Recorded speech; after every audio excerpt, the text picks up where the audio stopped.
बहुत समय पहले एक छोटे से गांव में रोहन नाम का एक जिज्ञासु और मेहनती लड़का रहता था।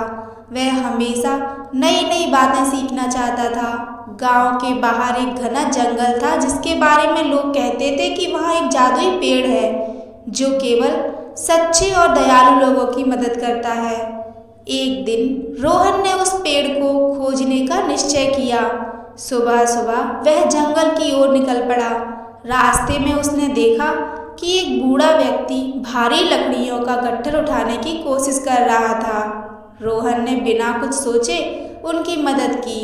बूढ़े व्यक्ति ने मुस्कुराकर उसे आशीर्वाद दिया। थोड़ा आगे बढ़ा तो उसने देखा कि छोटी चिड़िया कांटों में फंसी हुई थी।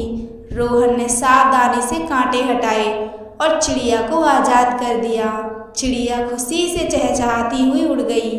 जंगल के बीचों बीच पहुंचकर रोहन ने एक विशाल और हरा भरा पेड़ देखा।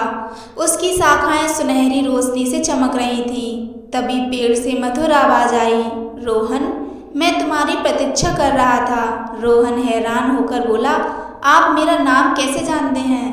पेड़ मुस्कुराया और बोला, मैं उन लोगों को पहचानता हूँ जिनके दिल में दया और सच्चाई होती है।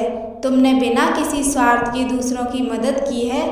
पेड़ ने अपनी एक शाखा से एक छोटा सा बीज गिराया और कहा, इसे अपने गांव में लगाना, लेकिन याद रखना यह तभी फल देगा जब पूरे गांव के लोग मिलजुल कर इसकी देखभाल करेंगे। रोहन बीज लेकर गांव लौटा।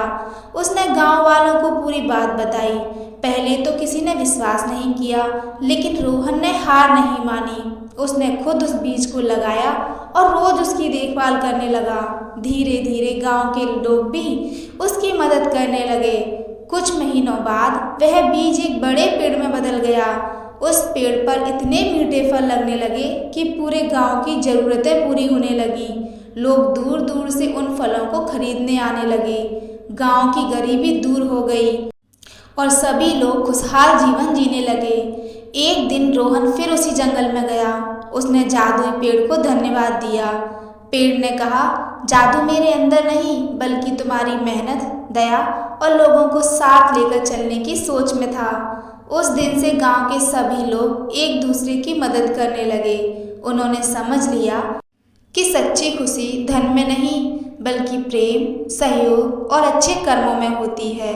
सीख, दयालुता, मेहनत और मिलजुल कर किया गया कार्य साधारण जीवन को भी असाधारण बना सकता है।